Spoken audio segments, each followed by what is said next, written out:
Part 2. The Echo of Silence. They sang the old songs again, beneath the blistering stars, cloaked in desperation and certainty. The cultists carved their final symbols into stone and bone alike. It was not reverence that drove their hands, but fear, blind and clinging.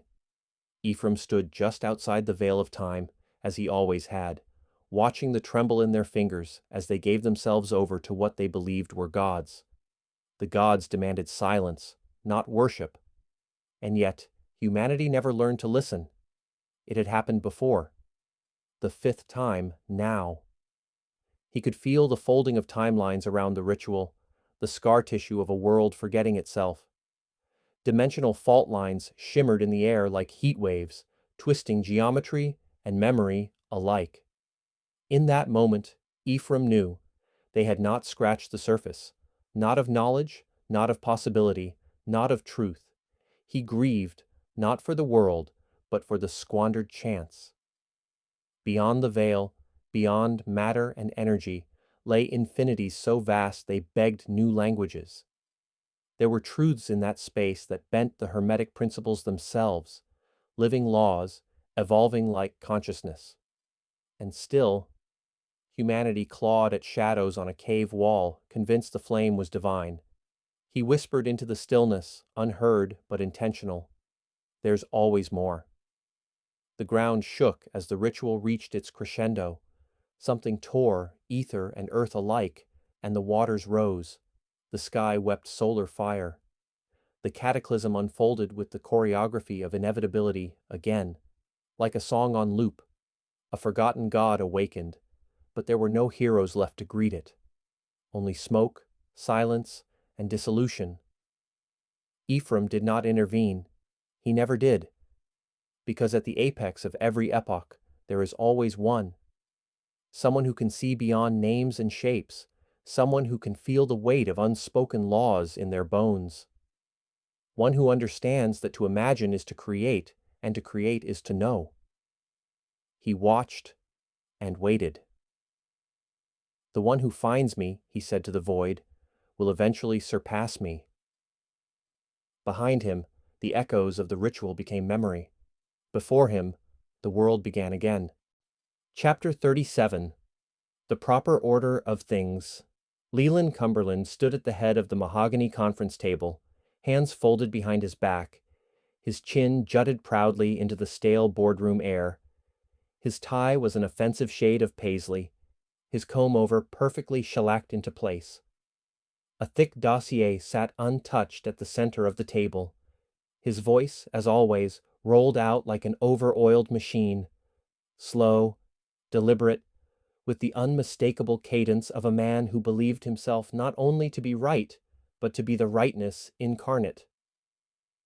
There are rules, he began, pacing with stiff-legged authority. And, more importantly, there are systems. These systems, Nigel, were hard-earned by centuries of rational observation, repeatable results, peer review, and standardized testing. Not speculation, not intuition, and certainly not gibbering lunatics with YouTube channels. Nigel, seated with his back straight and an eager tilt to his head, nodded with rhythmic consistency. Absolutely, sir. Quite right, sir. Obvious nonsense, sir. Leland continued, not hearing him so much as basking in his own righteousness. And now we've got TikTok astrologers and freelance mystics shouting about resonant harmonics and etheric thresholds. And don't even get me started on that fool who compared it to Atlantis. Atlantis, Nigel. Honestly, it's like the Enlightenment never happened. Nigel's eyes lit up with enthusiasm.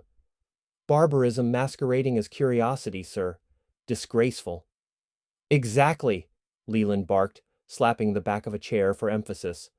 We live in a post-mythological era. We have satellites, Nigel. Lasers, deep-sea drones. We've mapped the genome. We've put rovers on Mars.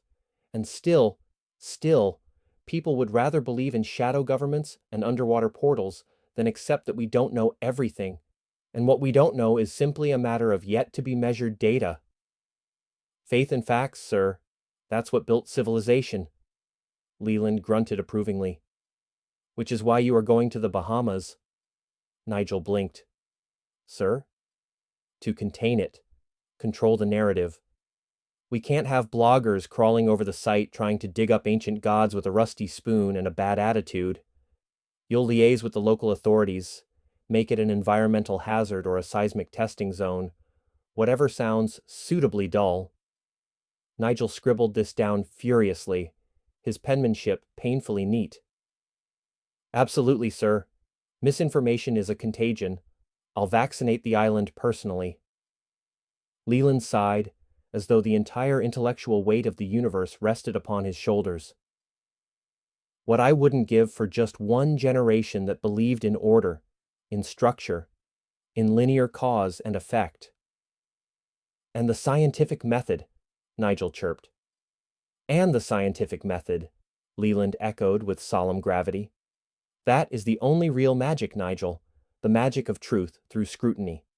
Now go, squash the anomaly, bring order back to the chaos, remind these dreamers what reality feels like. Nigel stood with a salute so crisp it bordered on pantomime. I'll leave tonight, sir. First flight out. Good. And for heaven's sake, stay away from those conspiracy nut jobs. If anyone mentions the silent order, just laugh at them. That'll do the trick. Nigel nodded once more, turned on his heel, and left. The door clicked shut behind him. Leland stared out the window for a long moment, watching the clouds roll by. He allowed himself a smile, not warm, not proud, just the smug grin of a man convinced he had already won. Chapter 38, In Transit. The flight from Heathrow to Atlanta had been hell. Nigel adjusted his tray table, peeled off his blazer like it was a second skin made of regret, and sank back into the stiff, over-perfumed seat of his connecting flight. Heathrow had been chaos. Customs delayed due to a rogue toddler peeing on the conveyor belt. Atlanta had been no better. The turbulence coming in had felt like the plane was being kicked by an angry thunder god. Now, though, he was en route to Nassau. The small commuter jet rattled slightly as it took off, the muffled rumble of the engines reminding Nigel that comfort was a luxury reserved for men not tasked with suppressing the unknown. He exhaled through his nose and glanced at the man beside him. Middle-aged, nondescript, clean-cut but worn in. His navy shirt looked like it had seen more sunrises than laundromats, and there was a faint scent of salt and sandalwood around him, like he'd stepped off a boat rather than an airport shuttle. The man gave a polite nod and returned to staring at the safety card. Not reading it. Just staring. Nigel cleared his throat. Business or pleasure? The man turned. His smile was slight, unreadable. Observation. Nigel blinked. Ah, a scientist? The man tilted his head. In a way, you? Consultant, Nigel replied reflexively. Logistics. Infrastructure. Ah, the man said, then returned to his card. And what sort of infrastructure are you observing in the Bahamas? Beaches? Rum bars? Nigel smirked despite himself. Something a little more obscure, I'd wager. An anomaly. Probably nothing, of course, but, well, someone's got to confirm the nothing. That's a heavy task, the man said, tone feather-light. Confirming the absence of something. Nigel chuckled. You'd be surprised how much of my job is just that. Disproving ghosts. Plugging myth holes with hard fact. The man nodded slowly, as if weighing the sentence. And do you always succeed? Nigel hesitated, then shook his head. I'm not sure anymore. The hum of the plane filled the pause. Overhead, the fasten seatbelt light flickered. History repeats, the man said quietly, because we never ask the right questions. Nigel turned to him. You sound like one of those Bahama anomaly truthers. Next, you'll be telling me about ancient civilizations and sunken temples.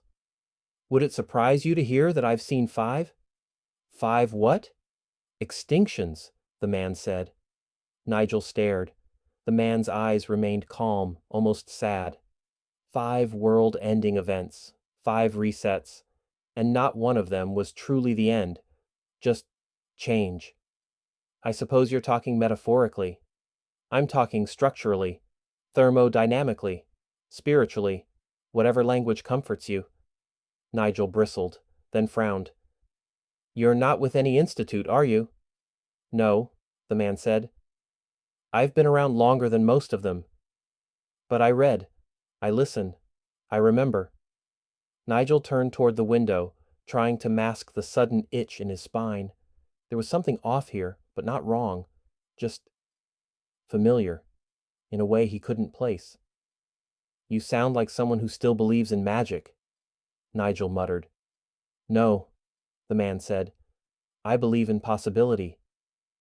The words landed like a soft chime in Nigel's chest. He didn't reply. Couldn't. Because somewhere beneath the years of training, the meticulous suppression of curiosity, the quiet allegiance to an order that demanded silence above all else, he did too. He had once, anyway.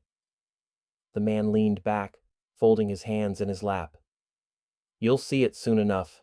The past, the future, layered like sediment, and you'll have to choose whether to dig deeper or pretend you never saw it at all.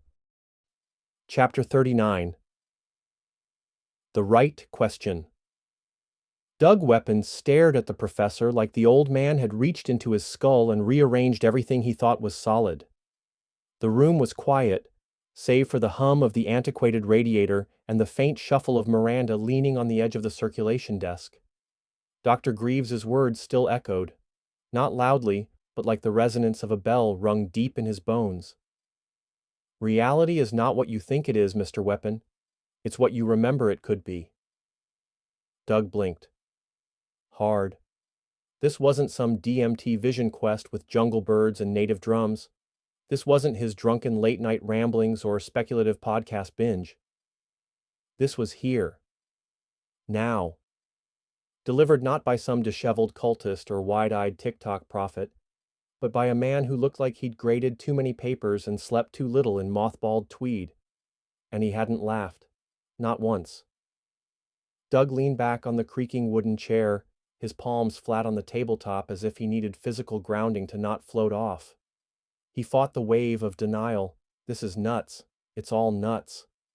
But something in his gut refused to let go. Something had always known. Since he was a kid, reading about ancient machines and lost libraries.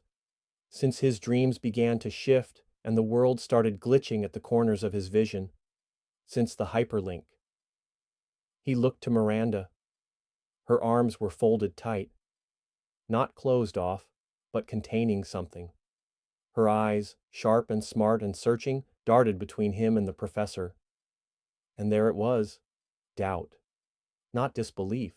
Doubt laced with hope. The kind of hope that scared people more than any monster ever could. Doug swallowed. I always thought, he said slowly, the words scraping out like rusty gears, that if I ever found proof of the stuff I believed, really believed, that I'd feel, I don't know, elated, vindicated. Greaves didn't respond. He waited, hands folded in his lap like a monk. But I don't, Doug whispered. I feel like the ground's been pulled out from under me, like I've been floating, and now I'm finally falling. Greaves gave a slight nod, encouraging, not smug. Doug rubbed his eyes. It's not just energy, is it? Not just some unifying field or vibration or divine matrix crap, it's... He sat forward, words tumbling out now. It's awareness. It's intention. It's... He stopped. Looked at Greaves. You said it couldn't be undone, Doug said, unless it already has been. What does that mean?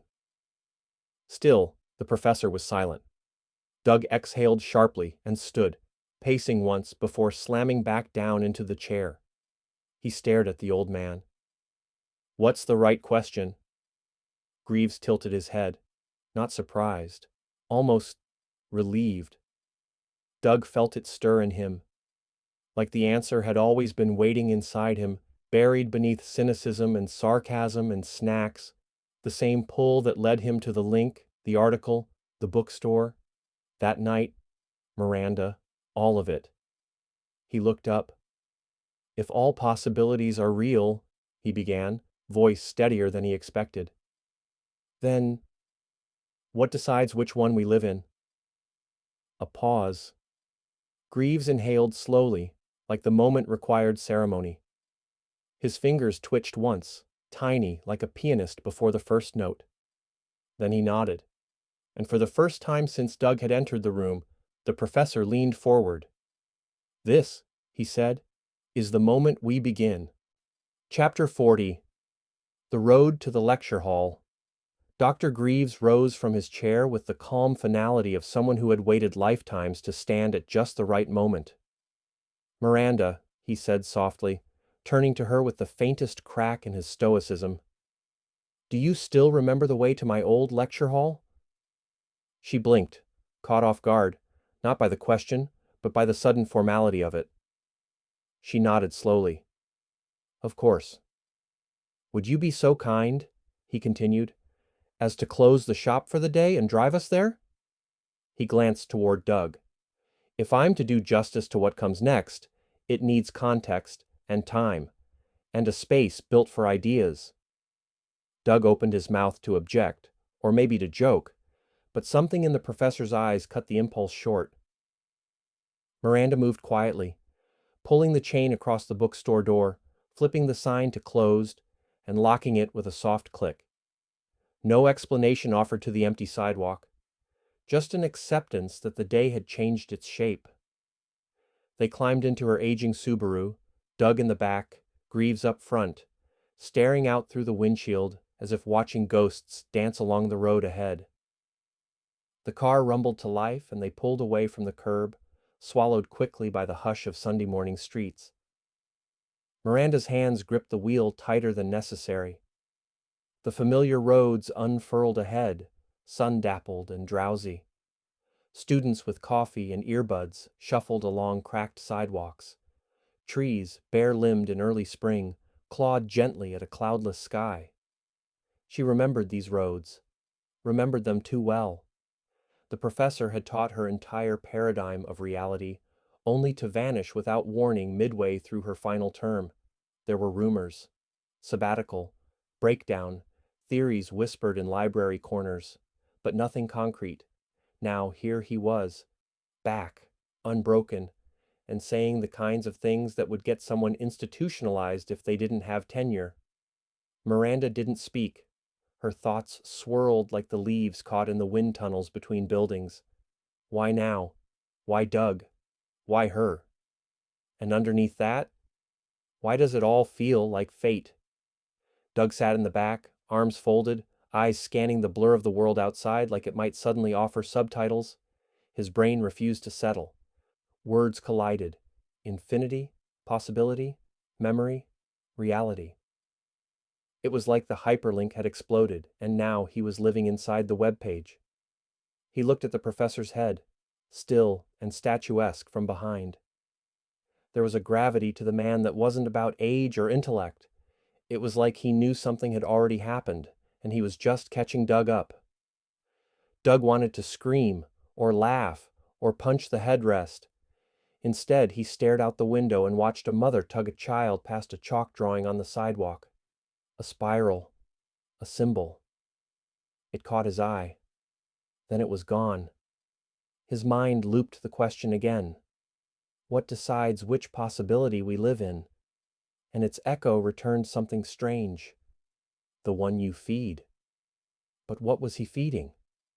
Greaves sat with a stillness that didn't feel entirely human. His thoughts were orderly, but endless, like a bookshelf that kept extending down an unlit hallway. He had never imagined they'd all sit in this car together, that the pattern would complete itself so clearly. The boy, the adept, asking the question. Miranda beside him, doubt and conviction roiling beneath her breath.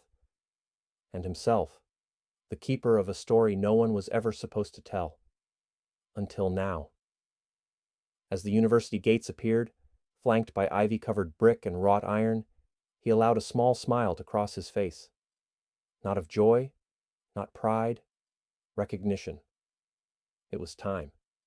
The car rolled past the Humanities Building, the old clock tower, the rusting bike racks. Finally, Miranda pulled into the back lot beside Lecture Hall C. No one moved. Not yet. Each of them, caught in their own reckoning, stared ahead in silence, and the universe, perhaps out of respect, waited with them,